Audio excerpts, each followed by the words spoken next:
여러분 안녕하십니까? 이충건 방송의 이충건입니다. 오늘은 IMF 즉 국제통화기금이 지난 1월에 발표한 세계 경제 전망과 과제에 대해서 말씀을 드리겠습니다. 방송에 앞서 아직 이충건 방송의 구독자가 아닌 분은 동영상 아래 구독과 좋아요를 눌러주시기 바랍니다. 방송 제작에 큰 힘이 됩니다.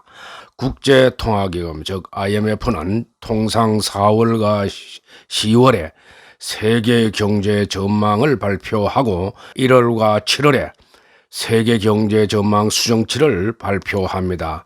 이번 수정 전망의 타이틀 제목은 증가하는 케이스로드, 중단된 회복 및 높은 인플레이션이라고 했습니다. IMF는 1월 25일 올해 세계 경제 성장률 전망치를 작년 10월에 발표치 4.9%보다 0.5%포인트 낮춘 4.4%로 전망을 했습니다. 이는 오미크론 확산과 예상보다 높은 인플레이션, 중국 부동산 시장 리스크 및 소비 감소 등의 요인이 반영되었습니다. 백신 공급이 활발해지면서 회복세를 보이던 세계 경제가 오미크론 확산으로 인해서 타격이 불가피해졌기 때문입니다. 에너지 가격의 상승과 공급망 중단으로 미국을 비롯해서 EU, 개발도상국 등에서 예상보다 더욱 높은 수준의 인플레이션이 발생하고 있고, 중국의 부동산 경기 둔화와 소비의 느린 회복도 글로벌 경제 성장의 제약 요소로 작용하고 있습니다. 선진국은 작년 10월 4.5% 전망치에서 0.6%포인트 낮춘 3.9%로, 신흥개발도상국은 작년 10월의 전망치 5.1%보다 0.3%포인트 낮춘 4.8%로 전망했습니다. 신흥개도국에 비해서 선진국의 경제 성장률 하향 조정폭이 더 컸습니다. 미국을 비롯한 유럽 등에서 코로나19 재확산이 더욱 심화되었으며 공급망 훼손과 에너지 가격 상승에 따른 인플레이션 압력이 강화되었기 때문입니다.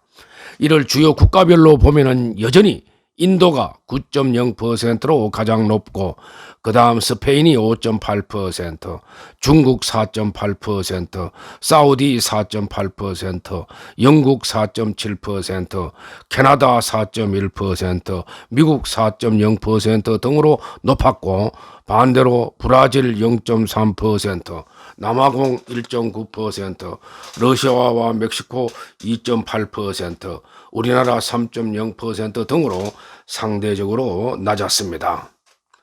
다음 그림은 중단된 글로벌 회복을 나타내고 있습니다. 그림에서 보는 바와 같이 글로벌 GDP 성장은 2022년 수준으로 하향 조정되었다고 보고 있습니다.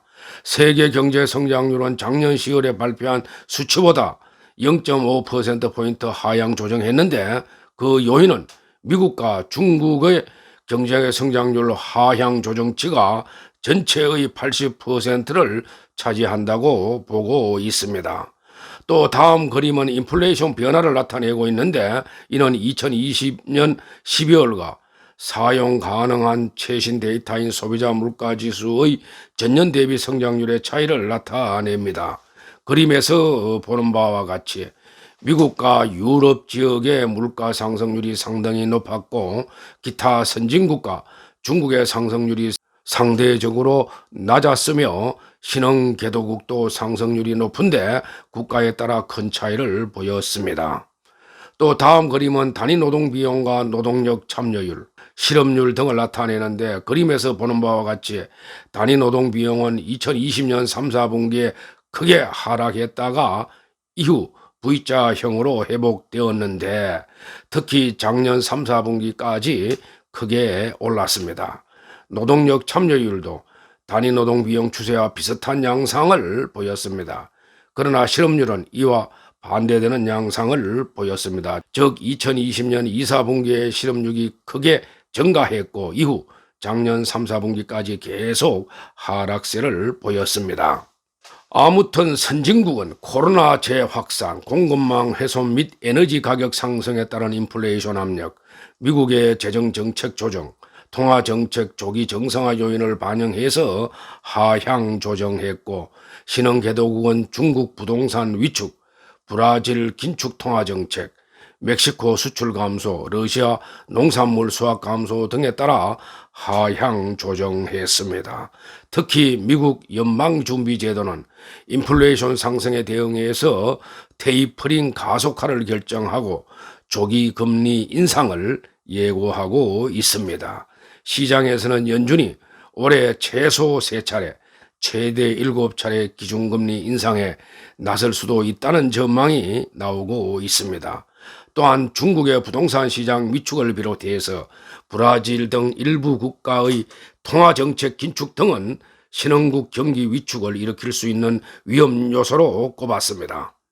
그리고 국제통화기금이 올해 우리나라 경제 성장률은 작년 10월의 발표치 3.3%보다 0.3%포인트 낮춘 3.0%로 전망을 했습니다.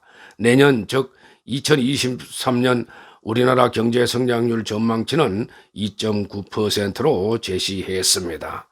우리나라 경제는 오미크론 확산과 미국과 중국 등 주요 교역국의 하향 조정도 영향이 있었지만은 경상수지 및 소비호조, 이번에 발표한 추경효과 등을 포함한 것으로 평가가 됩니다.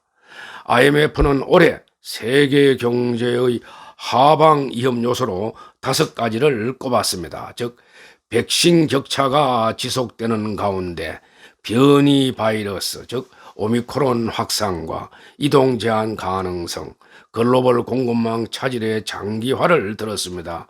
또한 미국 통화 정책 정상화에 따라서 신흥국 중심으로 글로벌 금융시장 충격과 위축된 노동시장에 따른 임금 상승으로 인플레이션 압력 확대, 중국 부동산 시장 위축 심화로 중국 경제의 성장 추가 둔화 가능성도 위험 요인으로 내다보았습니다. IMF는 이에 따라 정책 권고 사항은 국가 상황별 재정 통화 정책 추진, 대외 충격 대응 다변화 등을 제시했습니다.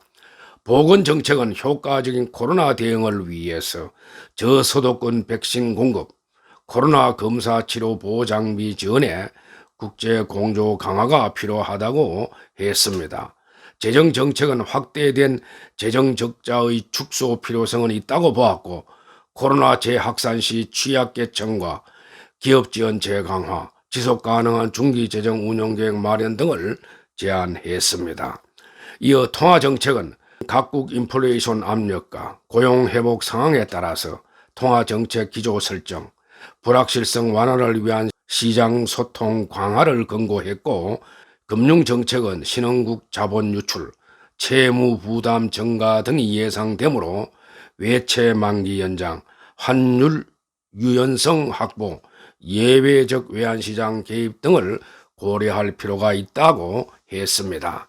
장기적으로는 디지털화를 통한 교육과 근무 형태 혁신, 관세와 무역 장벽 재개를 통한 공급 차질 완화, 기후변화 대응을 위한 탄소가격 설정 등을 권고했습니다.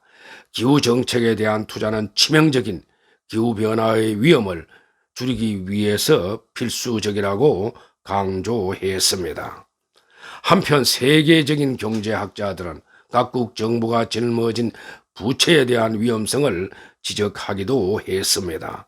스위스 제네바 국제경제대학원 리처드 볼드인 교수는 세계 지식포럼 인터뷰에서 코로나19 대유행이 시작되었을 때 이미 많은 정부의 부채는 위험한 수준이었다라고 하며, 이로 인해서 이후 어떤 충격이 오면은 재정적 제약을 받게 될 것이고, 이런 상황이 오면은 경기 침체가 길어지거나 불황을 피하지 못할 수 있다고 했습니다.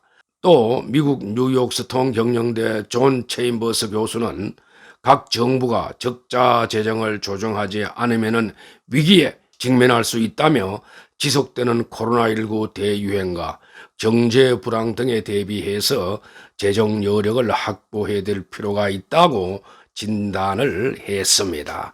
따라서 우리나라도 재정 여력을 확보해야 할 것으로 보입니다. 오늘 방송은 여기서 마치겠습니다. 제 영상을 시청해 주셔서 고맙습니다.